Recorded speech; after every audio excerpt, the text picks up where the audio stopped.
La isla de Cuba, desde 1940, cuando se aprobó lo que se ha descrito como una constitución modelo, hasta el año 1959, cuando Castro usurpó el poder, tuvo el mayor crecimiento económico de todos los países de la América Latina, pero también tuvo años de turbulencia política.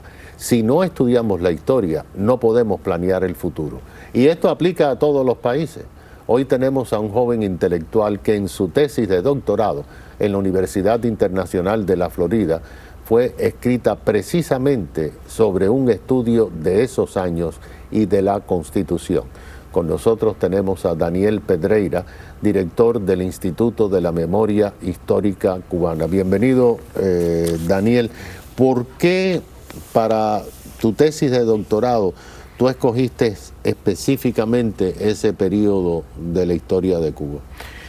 Bueno, porque es un periodo que se ha estudiado muy poco, no solo por los académicos cubanos o cubanos exiliados, cubanoamericanos, sino en general. Un periodo que no se ha estudiado, pero al mismo tiempo del cual hay muchas caracterizaciones que no son exactas, que son basadas en propaganda, que se ha repetido durante muchas décadas ya, desde el 59, y es un periodo que al mismo tiempo merece estudiarse, como mencionó usted, para planearse un futuro mejor para Cuba.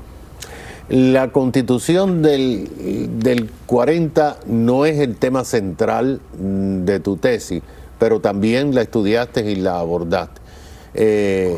¿Es tan perfecta como muchos dicen? ¿Es una Constitución que estaba hecha por visionarios?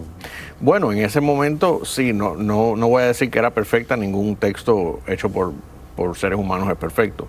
Pero en esa época sí tenía características que eran novedosas. Por ejemplo, la parte que yo estudio se basa en el sistema de gobierno que establece la Constitución, que es un sistema, le decían semiparlamentario, pero hoy se conoce más como semipresidencial, en el cual existe en el Poder Ejecutivo un presidente que es el jefe de Estado, pero también se incorpora un primer ministro que funge como jefe de gobierno. Y la idea de ese sistema era, aprendiendo de las lecciones del pasado de Cuba, donde el presidente tenía poderes inmensos, era dividir ese cargo, ¿no?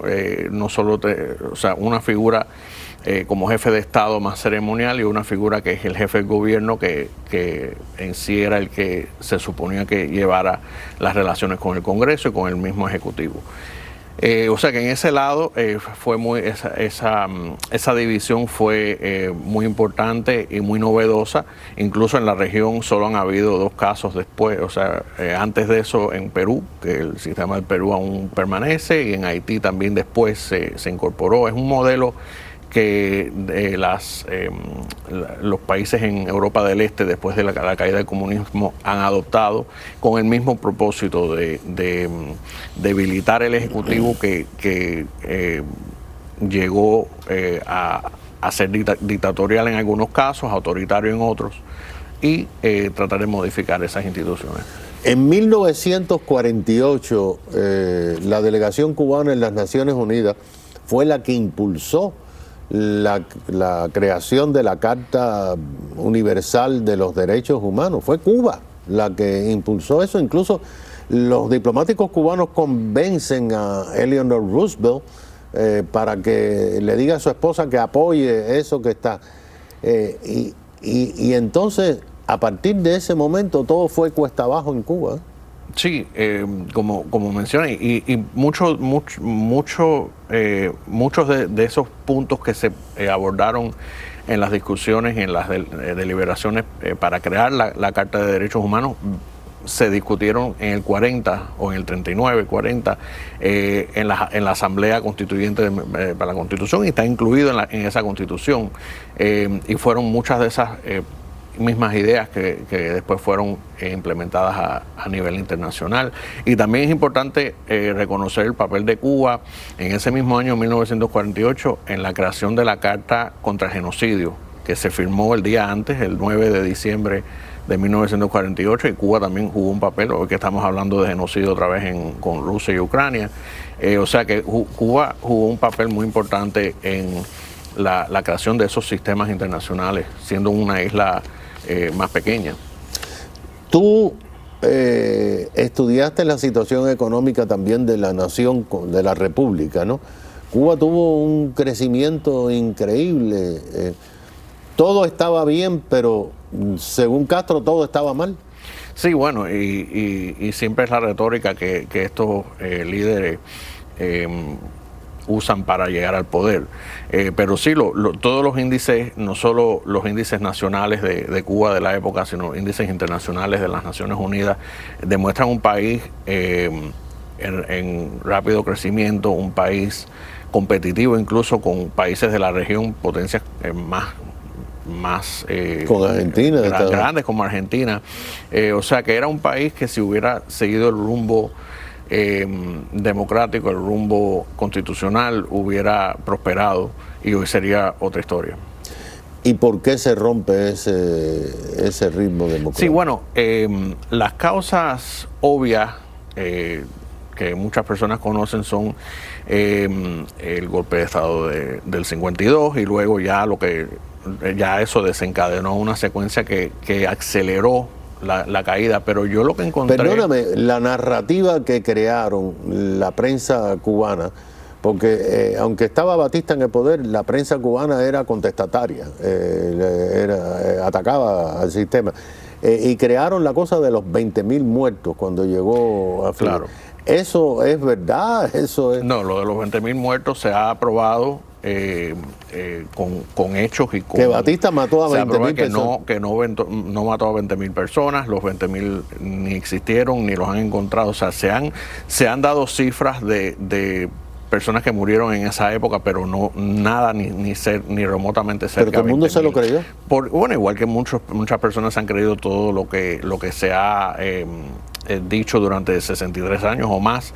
Es que la dictadura cubana durante todo este tiempo se ha dedicado, no hay comida en las tiendas, no hay comida en las mesas cubanas, no hay para hacer nada para el pueblo, supuestamente por el embargo, pero todo el dinero lo han invertido en exportar revoluciones y en propaganda, y ahí esa historia de los 20.000 muertos y otras más no solo que han perdurado, sino que no han sido rebatidas, no ha habido una investigación seria sobre, bueno, es verdad o no, lo han tomado como hecho y así hay un dicho que dice que si repites las cosas suficientemente, una mentira suficientemente, se la creen, se convierte en verdad.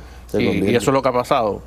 Y creo que es el momento, un poco tarde, pero bueno, el momento de refutar muchas de esas cosas que son erróneas y falsas. Si tú, digamos, fueras a planear con otras personas el futuro de Cuba después de este régimen que algún día tiene que desaparecer, lo que tú estudiaste esos años, ¿de qué sirven de enseñanza para el futuro? Bueno, creo que sirven para enseñar, por ejemplo, en qué han fallado las instituciones cubanas.